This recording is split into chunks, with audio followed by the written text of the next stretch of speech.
Hi class, in this recording we're going to start talking about Chapter 4 content of Anatomy and Physiology. So let's dive into it. Oh, there we go. Haha.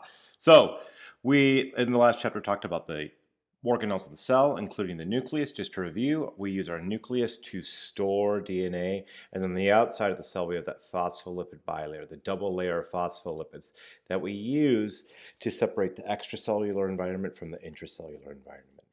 And within that nucleus of our cell, we are going to have DNA.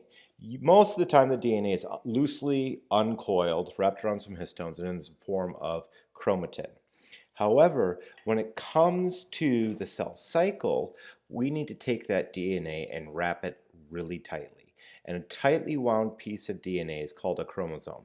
So here's a duplicated or replicated chromosome. We start off with some DNA. We take that DNA, wrap it tightly around some histones. And then from those histones, which are those individual proteins shown there as kind of the orange circles, we then take the DNA, wrap it around itself again, wrap it around itself again, and again, so on and so forth, until we end up with a large piece of DNA that resembles an X, and this is going to be our chromosome. As we look at a chromosome, it has sister chromatids. Sister chromatids are going to be identical branches on a chromosome. So we have our chromosome, the 2p arms are identical sister chromatids, and then I'll shift to red here. Then we have two more identical sister chromatids over here on the q arm. And as we're looking at the chromosomes, to help move the chromosomes around the cell, there's an organelle I want to re-emphasize, and that is the centrosome. It's made of two perpendicular centrioles. So we have two centrioles. The two centrioles make up a centrosome, and that structure makes up the part of the microskeleton known as microtubules, excuse me, the cytoskeleton known as microtubules, and we use these microtubules to help move and rearrange the chromosomes during the cell cycle. Now, before we can divide a cell, we need to duplicate its DNA so that the daughter cells each have a complete copy of DNA. As we look at DNA in particular, because DNA controls all cellular functions, we need to have a very precise, very exact replication process for our DNA. And while we're duplicating our DNA, we use complementary base pairing. I had mentioned briefly in our Chapter 2 discussion when we got to nucleic acids, but just to review, the A adenosine base pair, or base, will pair with T thymine, and then C for cytosine will pair with G guanine. So A to T, C to G. And for those of you that are interested in a little bit more detail, AT is the weaker pairing, CG is the stronger pairing, about 50% stronger than the AT. As we're looking at DNA replication, we first need to start with our DNA helix, our double-stranded piece of DNA, and we're going to need to unwind the DNA from the histones. And then we're going to start with an enzyme called DNA helicase. And we can tell it's an enzyme based on the name because it ends with an ASE suffix for ACE. DNA helicase is going to unzip the double helix of our DNA, and it's going to expose those A's, C's, T's, and G's.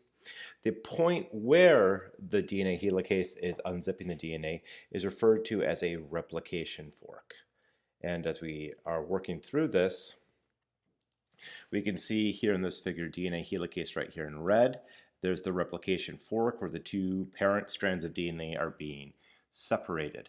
And then as we're looking at step 3, during step 3, we're going to work with an enzyme called DNA polymerase. Again, it ends with an ACE. So what does this enzyme do? This enzyme makes polymers of DNA, or builds new DNA strands. And as we're looking at these polymerases, they are going to use complementary base pairing to add nucleotides. So as we look at one strand of our DNA, the DNA polymerase can just head in one direction, just keep following the helicase and the replication fork. As we look at the other strand of DNA, the DNA polymerase is going to need to head in the opposite direction, and we'll hit a DNA ligase, and then we'll have another DNA polymerase bind, and then stop when it gets to the double-stranded region. So what I'm trying to emphasize here, without spending lots of time on it, is that there's some directionality to the DNA. DNA has a forwards and a backwards direction to read. Chemically, there's a forwards and backwards. And that's why these DNA polymerases move the same direction down the DNA, but as we compare both forks or both strands of the DNA, they look like they're moving in opposite directions relative to that replication fork. Now, as we're looking at this replication, the DNA polymerase that's building new strands of DNA are going to focus on semiconservative replication. And when we look at the semiconservative replication, that's a fancy way of saying that we have a parent strand and a new strand. So this new chunk of DNA, this new alpha helix right here, is going to have some old and some new base pairs in it, or nucleotides in it. So it's semi-conservative. It's when we say conservative, we can think of this in terms of reusing the old materials. So this new double helix is going to be half old nucleotides, half new nucleotides. Now, after we make our brand new DNA, we need to repackage our DNA. Now, because we have thousands upon thousands of polymerases working at the same time, we can replicate all of our chromosomes, and we as human beings have 46, or should have 46, individual chromosomes in most cells of our body. We can replicate all those chromosomes in less than 12 hours, 6 to 8 hours. Those chromosomes are going to be wrapped around lots and lots of histone proteins. The histone proteins themselves will be made in the cytoplasm, and then will be sent into the nucleus through the nuclear pores very soon after DNA replication ends. And then those new helices, those new strands of DNA will wrap themselves around the histone proteins in order to make some new nucleosomes. Now, as we're looking at DNA polymerase occasionally makes mistakes. We have multiple modes and methods that we can correct replication errors. We don't have time to double check all or review all of those methods in this course. Take molecular biology for more detail on DNA proofreading. As this is happening, we have mechanisms that will double check that the new base pair is correct, and we will be able to replace incorrect base pairs that are matched or biochemically unstable pairing with more stable correct pairing. And this all has to go and is related back to how the A's and T's and C's and G's will base pair with each other, how those hydrogen bonds will align with each other. When you take into account the rate of errors and the rate of proofreading, what we end up with is only one mistake for every 1 billion bases replicated. So this is, to my knowledge, the single most accurate method in existence for copying information down or making an additional copy of information, even more accurate than hitting Control-C, Control-V on your computer system. As we look at these changes that occur, changes to the genome are referred to as mutations, or can be referred to as a DNA replication error. DNA replication errors or mutations are almost always going to be benign or harmful. Every once in a while you'll run into a mutation that is beneficial, but that is absolutely the exception to the rule. Things that can induce mutations include radiation, ultraviolet radiation, gamma radiation, X-ray radiation.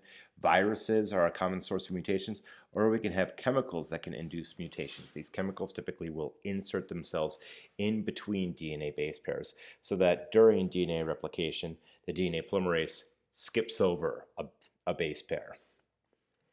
So as I just want to emphasize here, some mutations don't do anything at all. Those are silent mutations. Many mutations will kill the cell or be silent or be causing cancers or genetic defects. So the vast majority of mutations are either benign in that they don't do anything, or they are harmful. Very rarely are there beneficial mutations in a cell. If you want to watch an excellent video, I recommend you click click on this link, watch the video from your lecture discussion. I'm not going to click on the link in this recording because I don't want this video taken down due to copyright infringement. So when you download the presentation, make sure to click on that link. That's all we have for our discussion on DNA replication. If you have any questions or comments, please feel free to post them in the class discussion board or shoot me an email. And as always, happy studies.